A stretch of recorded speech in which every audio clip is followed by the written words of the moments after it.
Mesdames, Messieurs, bonsoir et bienvenue à ce numéro spécial de l'invité de la semaine. Bamako, ville sans lumière ou presque. Les coupures d'électricité se sont plus que jamais intensifiées ces derniers jours et ce n'est pas seulement la capitale qui est concernée, résultat des activités quotidiennes qui tournent au ralenti, soumettant la patience des populations à rude épreuve. L'énergie, désormais une préoccupation majeure des autorités de la transition, décidées à trouver des solutions à cette crise donc à court, moyen et long terme des énergies renouvelables ou nucléaires. Des annonces ont été faites dans ce sens, mais comment gérer les problèmes immédiats?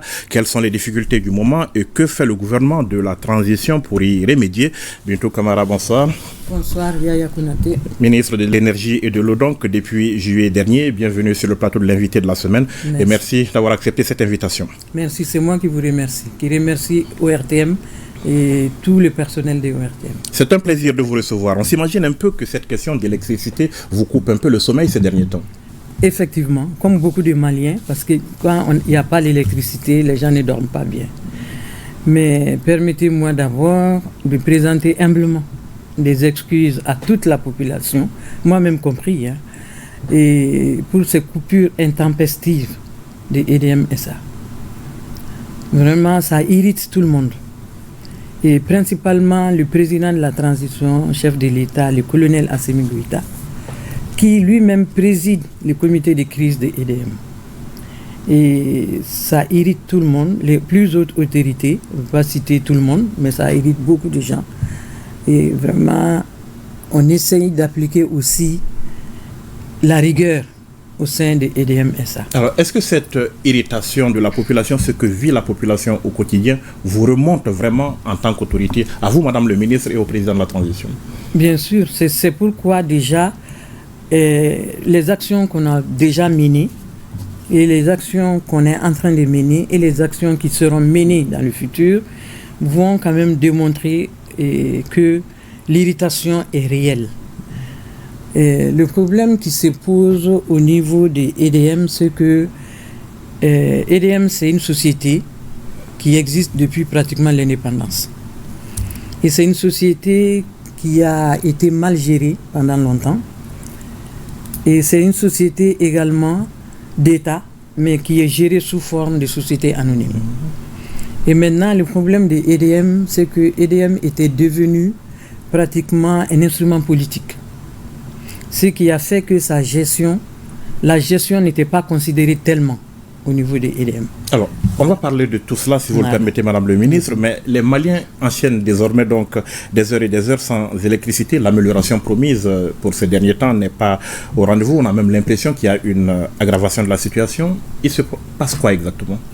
C'est-à-dire que le niveau de dégradation de la fourniture de EDM, ce n'est pas maintenant. C'est quelque chose qui a commencé depuis longtemps. Et c'est maintenant, avec la mauvaise gestion qui se trouve également, ce qui fait que cette dégradation s'est empirée. Et maintenant, les plus hautes autorités de la transition ont décidé, vraiment, il faut mettre un frein à tout cela, voir la gestion des EDM, appliquer la rigueur là-dedans et vraiment que les Maliens puissent être satisfaits pour que la population puisse bénéficier de l'électricité produite par EDM. Donc c'est un problème de manque de rigueur, ce n'est pas un problème de déficit de production, d'autres choses, c'est un problème de manque de rigueur dans la gestion. Oui, c'est-à-dire que le manque de rigueur aussi dans la gestion a entraîné les déficits de production.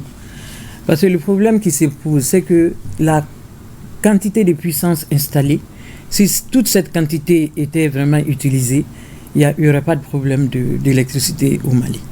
Mais malheureusement, pour que cette quantité soit utilisée, il faut quand même du carburant. Et parce que le problème de EDM, c'est que EDM, dans sa gestion, a minimisé, pratiquement laissé tomber tout ce qui est hydroélectricité, tout ce qui est solaire, et s'est mis dans les thermiques. Les thermiques utilisent beaucoup de carburant, surtout le fioul et également le gasoil. Et aussi, on a constaté que malheureusement, EDM même a délaissé le fioul, malgré que les deux grosses centrales de Sirakoro et de Balangué doivent fonctionner au fioul. Ce fioul a été délaissé au profit du gasoil.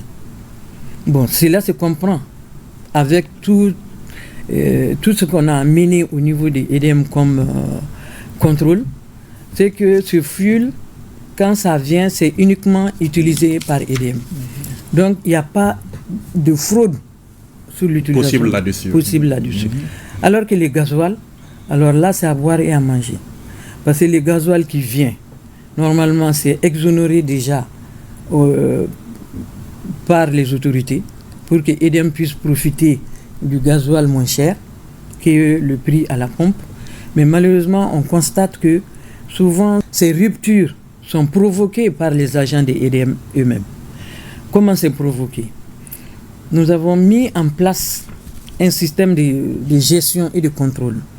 Ce contrôle porte sur les fournitures de citernes qui arrivent au niveau des EDM. Parce que quand les citernes arrivent au niveau des EDM, tout est centralisé au niveau de la centrale de Balengue. Balengue qui est à côté tout près. Et maintenant, c'est à partir de Balengue qu'il y a un dispatching vers les autres centrales, surtout au niveau de Bamako et souvent dans les régions. Maintenant, on a constaté quoi? C'est-à-dire que quand ces citernes-là arrivent, c'est enregistré au niveau de Balengue. Et souvent, quand on fait les dispatching, par exemple, pour aller, on met 2 citernes sur Dar Salam, en cours de route, il y a une citerne qui disparaît. Ou bien les 2 citernes disparaissent. Donc, ce sont ces manquants qu'on a constatés comme cela. Et ces manquants, nous, on les qualifie de vol. Et ces manquants, sur 4 jours seulement, nous avons constaté qu'il y a 59 citernes, c'est le chiffre exact, qui ont disparu entre Balengue et les différentes centrales du Bamako. Alors, qu'est-ce que ce carburant, il devient au fait, Madame le ministre? Bon, ce carburant souvent est revendu dans certaines stations de la place. Ce carburant souvent est revendu également aux industries à des prix moins chers, etc. Et ce carburant aussi, et bien sûr, s'il y a les chauffeurs, il y a aussi les agents des EDM qui sont complices dans ces vols de carburant. Qu'on a pu quand même détecter. Et on pense que le problème sera résolu au moins une partie à ce niveau déjà. Mais certains n'hésitent pas déjà à parler d'un réseau mafieux composé donc de fonctionnaires et de commerçants. Est-ce que vous voyez la chose comme ça? Oui, bien sûr. C'est-à-dire que le problème qui se pose, c'est quoi? C'est-à-dire qu'il y a également vol de carburant. Il y a également vol, c'est-à-dire qu'on peut même qualifier cela de vol au niveau même de la facturation des EDM. La facturation, les vols au niveau de la facturation, c'est quoi? Quand un fournisseur livre, disons, une citerne de 45 000 litres, il y a un récépissé de réception qui est signé par les agents des EDM et par les chauffeurs. Maintenant, au niveau même des EDM, au lieu de faire une seule facture par rapport à ces récépissés, souvent on a retrouvé 2 à 3 factures liées à un seul récépissé. Et toutes ces factures sont payées aux fournisseurs. Donc tout ça, c'est quand même des vols parce que le fait de payer cela, que ce soit par des traites, que ce soit par des virements dans les comptes de ces fournisseurs, c'est un manque à gagner au niveau des EDM. Même si toutes les traites ne sont pas encore payées, mais ça fait quand même un manque à gagner au niveau des EDM. Donc au niveau des EDM, il y a des vols sur les carburants, il y a les vols sur les facturations, et également, on n'a pas encore fini, mais on a constaté par exemple sur les facturations, sur un seul fournisseur, sur 2 mois seulement de contrôle, nous avons constaté qu'il y a 1,6 milliard de facturations complémentaires, supplémentaires à ce niveau. Et sur un deuxième fournisseur, uniquement sur l'année 2022, nous avons constaté 52 factures supplémentaires pour un montant de 18 milliards surfacturés. Et là, c'est uniquement sur 2 fournisseurs. Et ce qu'il ne faut pas oublier, c'est que EDM a 800 fournisseurs. 800 fournisseurs au niveau des EDM, à qui aujourd'hui EDM doit plus de 600 milliards. Et vous n'avez pas fini les enquêtes, les investigations à votre niveau? Non, les enquêtes, les contrôles ne sont pas encore finis. On n'a fait que pour 2 fournisseurs. Et ces 2 fournisseurs, ce sont des fournisseurs de carburant. Parce que le plus gros des fournisseurs à qui EDM doit, c'est surtout les fournisseurs de carburant et les fournisseurs d'électricité. C'est-à-dire comme Albatros, compagnie ivoirienne, etc., qui fournissent de l'électricité, ou bien c'est la SOGEM qui fournissent de l'électricité à EDM. Mais au niveau de ces fournisseurs de carburant, qui sont pour la plupart des Maliens, ce ne sont pas des étrangers, ce sont des Maliens qui sont là. Et normalement, même ces fournisseurs, quand on vous paye un montant et que ce montant, normalement, vous devez avoir votre comptabilité à votre niveau, ce montant ne correspond pas. Vous voyez que ce montant est supérieur, normalement, vous devez dire non, ce montant, soit ça vient en avance, mais il ne faut pas considérer, il ne faut pas qu'eux aussi ils prennent ça comme paiement. Alors, il s'est dit que vous avez effectué une visite inopinée ce week-end au niveau donc de vos centrales. Donc, cette visite corrobore tout ce que vous venez de dire. Oui, parce que cette visite, pourquoi on l'a faite? Parce qu'on s'est rendu compte qu'un fournisseur avait livré 17 citernes et on n'a pas vu trace de ces 17 citernes sur les documents. C'est pourquoi les dimanches, on s'est déplacé sur la centrale de Balengue, qui est la centrale et centralisateur de toutes les citernes qui arrivent pour EDM. Et effectivement, on a pratiquement, ça a été un peu compliqué parce qu'il y avait le chef de la centrale qui enregistrait ces citernes avait du mal à nous donner les documents. Donc, parce que quand on lui a demandé, il faudrait nous faire une impression, il dit que son imprimante ne marche pas, son ordinateur ne peut pas porter une clé USB et il ne peut pas faire des transferts sur un autre compte ou un email. Donc, nous avons transporté cet ordinateur dans nos bureaux au niveau du ministère avec lui-même pour que ça soit fait. Et notre informaticien a pu débloquer toutes ces informations que nous avons eues. Alors, de mauvaises pratiques donc que vous constatez, qu'est-ce que vous entreprenez comme mesure pour mettre fin à ce genre de pratiques? Les premières mesures, ça doit d'abord les sanctions. Parce que si quelqu'un faute à ce niveau, il faut quand même qu'il y ait une sanction derrière. Cette sanction, elle sera faite. Ça, c'est sûr. Mais maintenant, il faut également identifier tous les coupables qui sont dans cette chaîne-là. Que ceux qui sont actuellement présents à EDM, même ceux qui sont partis récemment, s'ils sont fautifs, il faut qu'ils soient interpellés pour répondre de leurs actes. Là, c'est pour la sanction et pour la bonne marche des choses de la fourniture en électricité pour le pays. Bon, la bonne marche, c'est que nous sommes en train de mettre en place des contrats de management du carburant. On a commencé par le fuel. Pourquoi le fuel? Parce que le fuel doit être utilisé dans les deux plus grosses centrales, de Sirakoro et de Balengue. Le fuel que EDM actuellement n'utilise pas. D'accord. Donc on va revenir à ce fuel-là et on fera un contrat de management de ces livraisons avec le fournisseur. Le contrat de fuel management, c'est quoi? C'est-à-dire que EDM aura un contrôle. C'est-à-dire que EDM saura au temps T quelle est la quantité de carburant qui lui a été livrée. Donc, même si ça reste dans le camion, le problème c'est que c'est la quantité livrée que EDM va enregistrer, c'est ça qui sera payé. Donc déjà, il y a moins de pertes à ce niveau. Et deuxièmement, ça va permettre aussi de faire le stockage. Parce que si il y a une quantité énorme, il y a des cuves qui existent déjà au niveau de ces centrales où on peut faire le stockage. Donc ça permet aussi de diminuer quand même les coupures intempestives pour dire qu'il n'y a pas de carburant. C'est pourquoi on coupe, on fait les délestages.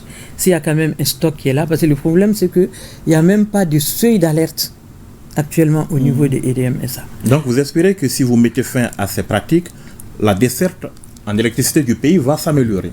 Ça va beaucoup s'améliorer. Ça va beaucoup s'améliorer parce qu'il n'y a pas uniquement que ces problèmes-là, il y a également des problèmes financiers au niveau des EDM. Parce que si on voit les recettes des EDM par rapport au nombre de clients qui existent, on voit qu'il y a beaucoup de pertes au niveau de ces recettes. Donc il faut quand même arriver à mobiliser entièrement ces recettes-là au niveau des EDM, au niveau de ces agences-là. Parce que tout le monde a constaté, nous tous, nous sommes passés dans des agences pour faire des paiements. Et souvent, c'est la panne subite des machines on ne peut pas enregistrer parce qu'en enregistrant, ça laisse une trace. Donc, si vous êtes pressé, on vous donne un bout de papier pour dire que c'est votre reçu. Bon, réellement, est-ce que le bout de papier, l'argent correspondant à ce bout de papier revient réellement dans la caisse de EDM? Alors, est-ce que vous êtes en train de nous dire que les factures que nous payons ne sont pas forcément encaissées au niveau de la caisse de l'énergie humaine? Toutes les factures ne sont pas encaissées. Tous les montants figurant sur les factures ne sont pas entièrement encaissés. Il y a des pertes également constatées à ce niveau, au niveau des agences.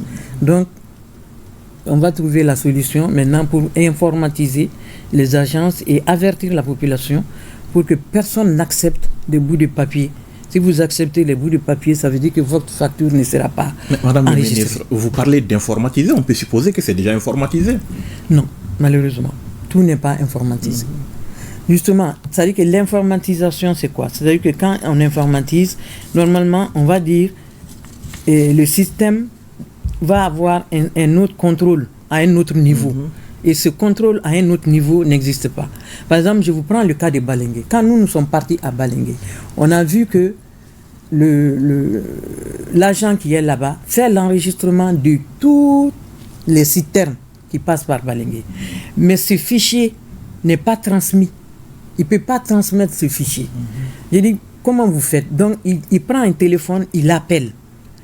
Donc, ces appels téléphoniques-là peuvent faire qu'il va même sauter une citerne. Il va même oublier des citernes. Bon. Donc, ça, ce n'est pas... Même si le système informatique est là, le fait de ne pas pouvoir transmettre, il y a quand même un doute qui se pose à ce niveau-là.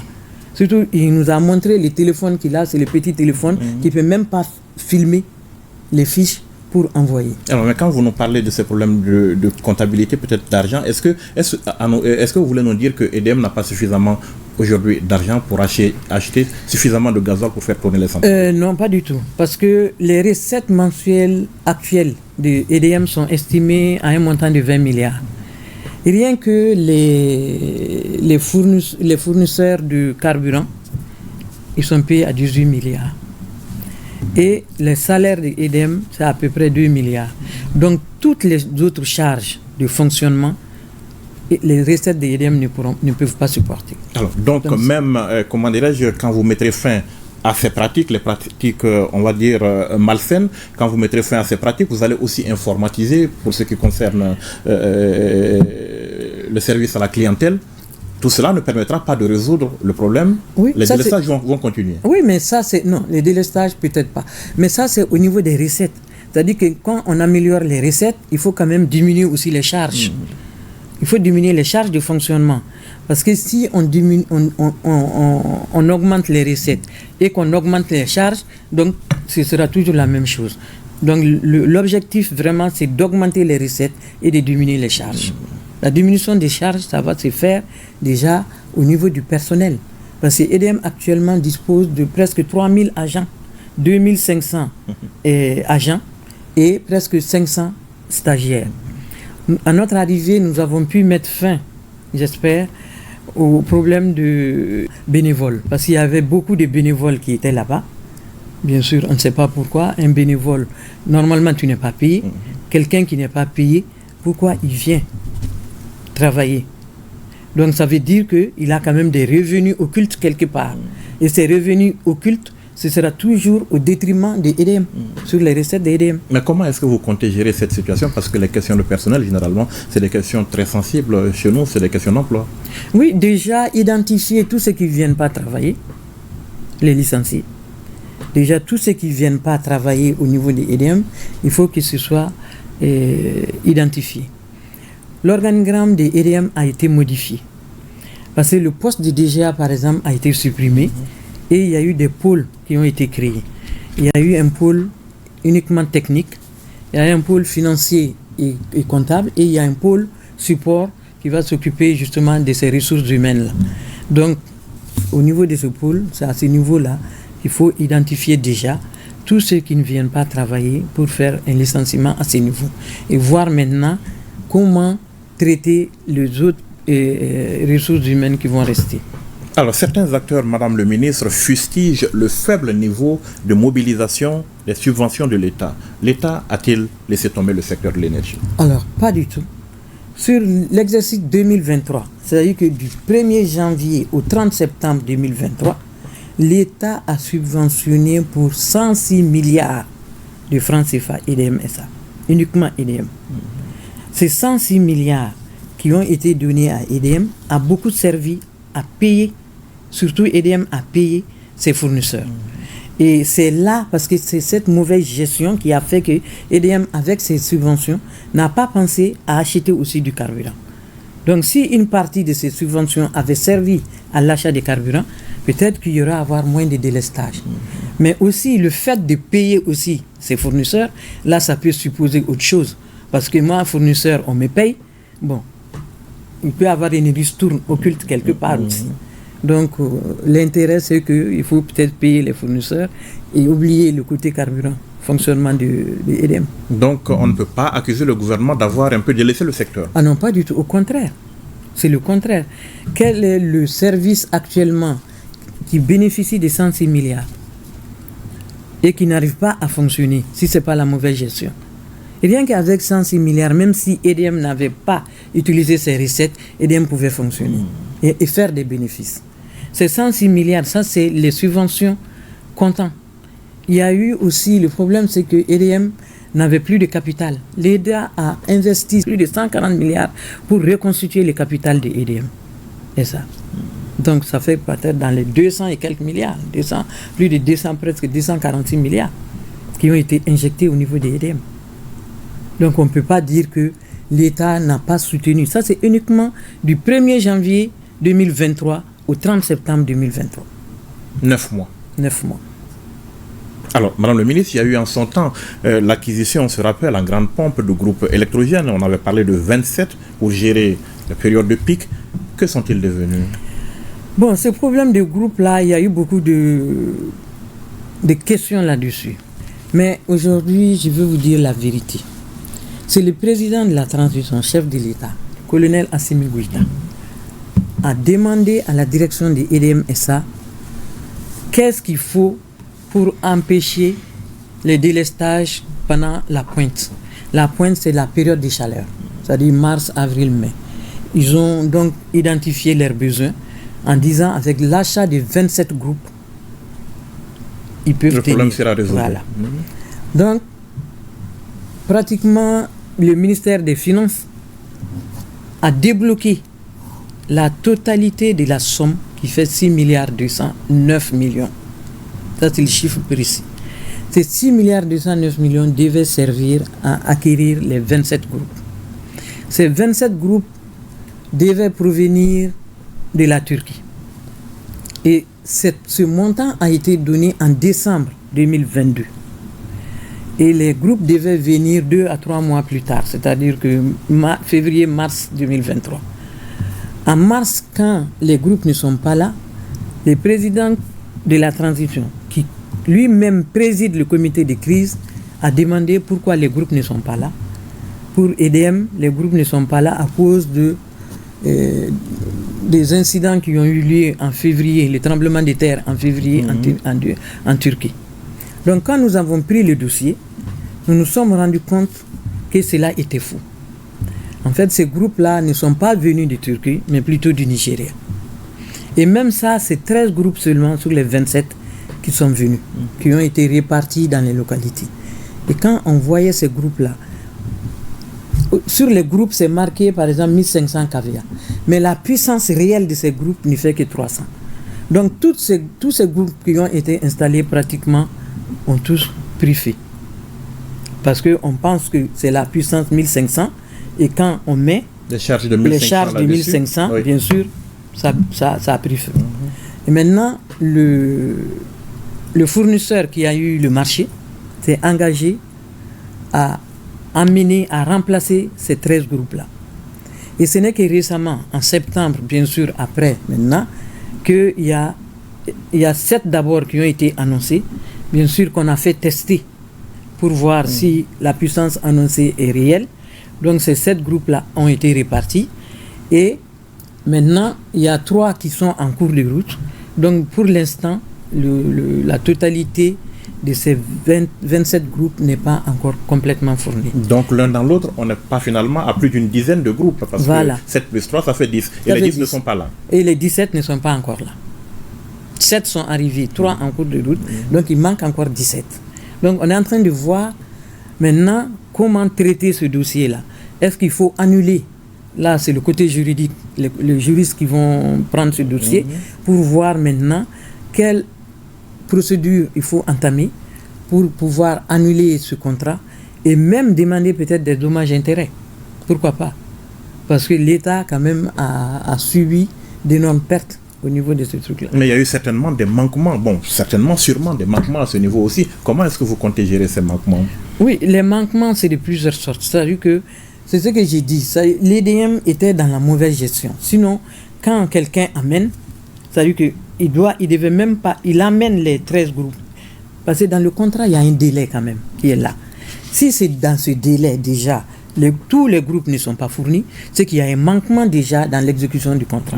Ça, c'est de 1. Maintenant, les avances qui ont été faites, parce que quand, à la signature du contrat, il y a une avance qui est faite, et puis à la fourniture, même à l'arrivée de certains groupes, il y a aussi une autre avance qui est faite, c'est de voir maintenant est-ce que le montant qui a été attribué à ces fournisseurs ne dépasse pas même actuellement la fourniture des groupes qui sont là actuellement. Alors, Madame le ministre, à la lumière de tout ce que vous venez de dire, à la lumière de tout ce que vous avez constaté, est-ce qu'il y a espoir de redressement de la situation? Bien sûr qu'il y a espoir. C'est-à-dire que l'espoir, ce n'est pas uniquement dire qu'il n'y aura plus de délestage, il n'y aura pas ça. Mais l'espoir, c'est quoi? C'est d'abord de nettoyer EDM de ses agents véreux et maintenant faire le redressement en même temps. Parce que tant qu'il y a ces agents qui sont là, qui sont en train de gâcher, le redressement va être difficile.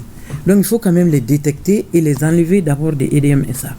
Maintenant, avec la nouvelle direction qui a été mise en place ce mois-ci, c'est-à-dire le mois d'octobre, là, et là, on est en train de mettre en place beaucoup de plans de redressement pour essayer maintenant de voir comment aller. Mais c'est quelque chose qui ne peut pas se faire du jour au lendemain aussi. Il faut quand même un peu de temps pour faire ça. Parce que le problème des EDM aussi, c'est quoi? C'est que on a l'impression que au niveau des EDM, c'est pas leur problème, quoi. C'est-à-dire que la population est en train de souffrir, mais quand on rentre dans EDM SA, on voit les agents, on a l'impression que eux, tout va bien. Voilà, tout va bien. Ils sont dans le meilleur du monde parce qu'ils ont beaucoup d'avantages. Il ne faut pas que les syndicats pensent que je suis contre les avantages qu'on accorde à EDM, mais j'ai dit l'accord des avantages aussi doit avoir un retour qui est de la bonne gestion. Si on donne tous ces avantages-là à EDM, par exemple, je vous prends le cas de l'article 14 là, où les agents de EDM, tous les agents de EDM, les 2500 agents de l'EDM ne payent que 10% de leur consommation d'électricité mensuellement. Mais même là aussi, on a constaté qu'il y a des fraudes. Souvent, ces 10% sont vendus à des industries qui font normalement 3 millions par mois, donc qui ne payent que 300 000. On a des agents, souvent des releveurs, qui amènent des factures de 1 million de consommation mensuelle. C'est quand même trop. Après enquête, on s'est rendu compte qu'ils font un commerce sur les 10%. Parce qu'on trouvera qu'ils ont des locations de frigidaires, etc. Beaucoup de frigidaires qui sont là, qu'eux ils louent, parce que surtout les femmes, nous faisons beaucoup de classes, etc. Donc, on vient, on met notre frigidaire, notre congélateur chez vous et on vous paye quelque chose à la fin du mois. Donc, c'était un commerce parallèle aussi qui était sur cet avantage-là, qu'il faut quand même revoir, avec bien sûr les syndicats. Donc, vous imaginez que cela peut être compliqué, nettoyer une société des agents véreux, comme vous le dites, ça peut être plus facile à dire qu'à faire. Non, pas du tout. C'est-à-dire qu'il faut avoir le courage. Je pense que maintenant, avec le soutien des hautes autorités qui n'hésitent plus sur tout ce qui est fraude, tout ce qui est détournement, je pense que c'est quelque chose qui peut aller très vite. Parce que le problème, c'est quoi? Même avant, quand on prenait quelqu'un qui a fait un détournement, il fallait laisser, souvent il n'y avait pas le traitement. Or là, on constate maintenant que tous les détournements pratiquement sont en train d'être traités au niveau de la justice. Et puis le problème des EDM, c'est que il était difficile que eux-mêmes, ils se disent, parce que au niveau des EDM, c'est pratiquement des familles qui travaillent. Souvent, il y a le papa, il y a la maman, il y a les enfants. Donc moi, quand je suis dans un service, j'ai l'enfant de quelqu'un qui travaille aussi, même s'il fait une faute, j'ai du mal à dire que je vais sanctionner parce que c'est l'enfant de mon collègue. Donc tout ça là, il faut revoir ça. Normalement, toute une famille ne peut pas travailler dans une société. On a vu, même sur le plan international, même mari et femme ne doivent pas travailler dans la même structure. Donc il ne faut pas que l'EDM soit l'exception dans ce pays. Il faut qu'ils se mettent, même si c'est sous forme de société, mais c'est quand même propriété à 100% de l'État. C'est l'État malien qui est actionnaire à 100% des EDM. Il n'y a pas d'autres actionnaires. Alors, qu'est-ce que vous avez quand même envie de dire aux Maliennes et aux Maliens aujourd'hui qui souffrent beaucoup de cette situation? Moi, je dis que nous souffrons tous. Moi, que vous voyez, vous pensez que j'ai quelque chose, on me fait la coupure d'électricité comme tout le monde. La coupure d'électricité, moi, 2 nuits, je n'ai pas d'électricité. Mais j'ai dit, c'est quelque chose qui est là. Il faut pas être patient. Et aujourd'hui, on est venu leur dire que les mots qui entraînent ces délestages-là, on les a identifiés, on est en train de les traiter. Et ce traitement, l'identification de ces mots ne se fait pas en quelques jours. L'identification de ces mots, ça peut prendre 1 mois, 2 mois, 3 mois. Ça dépend des mots qu'il faut trouver à tel endroit, etc. Mais déjà, si on arrive à résoudre ce problème du carburant, il y aura beaucoup moins de délestages. Ça veut dire qu'il faut patienter? Il faut patienter un peu. Parce que je vous dis tout de suite là, s'il y a eu tous ces délestages, parce que la centrale de Sirakoro, qui est la plus grosse centrale, était en arrêt. Mais, parce que EDM a voulu ne pas mettre du gasoil dans cette centrale-là, ils sont en train de nettoyer. Et il y a aujourd'hui 19 camions de fuel qui sont arrivés sur Bamako ce soir, qui vont être dépotés au niveau de cette centrale. Et donc, on va déjà commencer à faire fonctionner cette centrale-là avec le fuel. Et le fuel ne brûle pas aussi vite que le gasoil. Donc, ça mettra plus de temps. Donc, déjà, à partir de demain, il y aura moins de délestage. Mais on ne peut pas dire qu'il n'y aura pas de délestage. Madame le ministre, langage de vérité, encore une fois, ça va s'améliorer considérablement à quel horizon? Ça veut dire que c'est ce que j'y suis. À partir de demain, ça ira. À partir de demain, déjà, il y aura une amélioration. D'accord. Maintenant, on a trouvé des fournisseurs pour que la fourniture ne s'arrête pas. La rotation doit être continue. Et si cette rotation est continue, il n'y aura pas de problème. Et si on fait attention, parce que le problème maintenant, c'est qu'il va y avoir un contrôle sévère sur toutes les citernes des EDM qui vont rentrer à Bamako, depuis leur entrée à Bamako jusqu'à leur dépotage au niveau de la centrale où ils sont dispatchés. Donc ce contrôle va être fait sur chaque camion pour qu'il n'y ait plus de restes. Parce que ce qu'on a constaté l'autre jour, c'est que même quand ils viennent, un camion de 45 000 litres, ils viennent dépoter, souvent ils ne déposent que 2 casiers et l'autre casier qui fait quand même 15 000 litres reste dans le camion. Et on n'a pas les jauges qui sont au niveau des EDM ne sont pas fonctionnelles. Bon, peut-être que tout ça c'est fait exprès.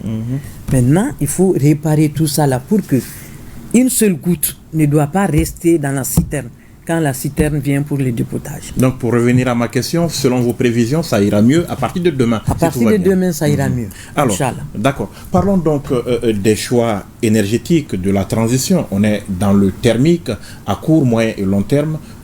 Comment est-ce que vous comptez résoudre les problèmes énergétiques du pays? Vous étiez avec nous quand même quand on a fait ce voyage au niveau de la Russie, qui est notre partenaire aujourd'hui, tout ce qui est énergie. Et là-bas, on a bien dit que nous voulons aller dans l'énergie verte. L'énergie verte, c'est quoi? C'est-à-dire qu'il faudrait qu'on puisse installer des centrales solaires il faudrait qu'on puisse installer l'éolien, c'est-à-dire qui tourne avec le vent, et il faudrait qu'on puisse faire des barrages hydroélectriques. Vous étiez là quand on a discuté de tout ça. Et maintenant, même si on a discuté de tout ça là et qu'il y a des accords, c'est pas du jour au lendemain, par exemple, qu'on va mettre un barrage hydroélectrique. Pour construire un barrage hydroélectrique, il faut compter minimum 3 ans. Le plus vite qu'on peut faire, c'est au niveau d'une centrale solaire. La centrale solaire, ça peut prendre 2 ans maximum. Là, déjà, ça va commencer. Mais durant ces 2 ans, on est obligé de fonctionner avec ces thermiques qu'on nous a imposées. Donc, ces thermiques-là, qui fonctionnent avec les carburants, il faudrait maintenant veiller à la fourniture de ces carburants. Et ce sont ces dispositions qu'on est en train de mettre en place. Donc, on ne peut pas dire que demain, après-demain, il n'y aura plus de délestage. Mais on voudrait quand même au moins que ça aille vite, cette réduction des délestages. Vous avez vu aussi que la Russie doit nous fournir en hydrocarbures. Donc, avec tout ça, ces hydrocarbures qui vont venir, donc il y aura quand même moins de délestages. Et au fur et à mesure, ces groupes qui ne fonctionnent qu'au gasoil seront remplacés par des centrales solaires, des barrages hydroélectriques et même des l'éolien. Ça veut dire que le thermique va rester la solution pour un bon bout de temps encore. Maximum peut-être 2 ans. Maximum 2 ans. Voilà. Mais même ces thermiques-là, dans le thermique, il y a 2 sortes de carburants. Il y a le gasoil et le fioul. Maintenant, en utilisant aussi le fioul, ça veut dire que même la quantité, par exemple, on prendra 1000 litres de fioul, 1000 litres de gasoil, les 1000 litres de gasoil vont finir plus vite que les 1000 litres de fioul. Donc, il y a quand même aussi une réduction du temps. On aura plus de temps dans la consommation de fioul que dans la consommation de gasoil. Et en plus, le fioul, monsieur, tout le monde ne le consomme pas. Ah non, le fioul, on ne peut pas mettre ça dans les véhicules. D'accord. Alors, Madame le ministre, au cours de cette mission en Russie dont vous avez parlé, il a été question aussi d'énergie nucléaire. Le nucléaire, ça a suscité beaucoup de questions. Les délais, les compétences, les dangers. Qu'est-ce que vous pouvez vous dire aux Maliens par rapport à... Oui, c'est-à-dire que le Malien, est, en général, quand on parle de nucléaire, mais il fallait préciser que c'est l'énergie nucléaire civile que le Mali compte mettre en place. Cette énergie nucléaire civile, c'est pour produire l'électricité, justement, pas pour faire des bombes. Parce que quand on parle d'énergie nucléaire, tout de suite, les gens voient tout de suite les bombes qui seront là, etc. Mais c'est un projet à long terme. L'énergie nucléaire, même civile, ne peut pas se faire moins de 7 ans, 10 ans. Il y a quand même des formations à faire, il y a quand même une sensibilisation à faire, il y a aussi des infrastructures à mettre en place. Donc c'est quelque chose, c'est un projet qui sera à long terme. Voilà. Donc au fur et à mesure, il y aura les vrais spécialistes qui vont informer au fur et à mesure cette population. Parce que la sensibilisation de la population vient en deuxième position après la formation. Alors parlant de danger, par exemple, les gens ont évoqué Tchernobyl, ils ont évoqué Fukushima. On pense à des aspects négatifs comme ça. Est-ce qu'il faut vraiment aller dans ce débat-là? Non, c'est-à-dire que il ne faut pas voir le côté négatif seulement. Bien sûr, c'est ce qui frappe, mais il y a aussi le côté positif. Il y a combien de centrales nucléaires, même en Europe, dans le monde, qui n'ont pas été comme les 2 que vous venez de citer. Il n'y a pas eu de danger. Soit on prend maintenant le nombre de centrales qui existent par rapport aux dangers qui ont été, les dangers qui ont été faits, comme vous dites, c'est quand même... Il y a une proportion très élevée.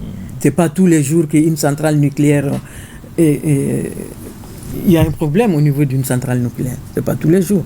Alors, on est presque au terme de notre entretien, Madame le ministre. Parlez-nous un peu de votre quotidien depuis que vous êtes ministre de l'énergie et de l'eau. Bon, ça veut dire que nous sommes déjà habitués. Parce qu'on a beaucoup fonctionné dans le privé. On était dans la fonction publique, on a beaucoup fonctionné dans le privé. Or, dans le privé, il n'y a pas d'heure. C'est pour nous-mêmes, on travaille.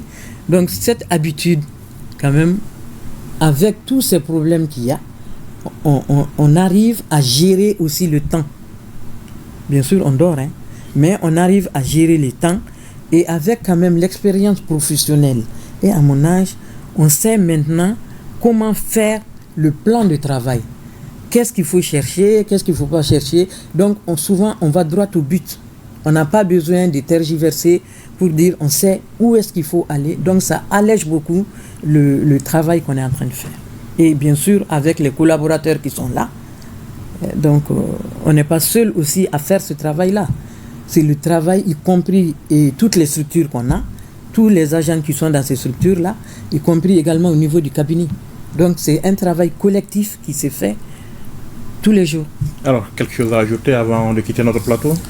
Non, sauf vous remercier et que nous restons à votre disposition. Surtout, il ne faut pas hésiter à nous faire appel pour qu'on puisse vous expliquer davantage tous ces problèmes qui se passent, pour que les gens comprennent que vraiment les autorités actuelles de la transition sont plus que la population même, c'est-à-dire qu'elle est là pour satisfaire les désirata de la population.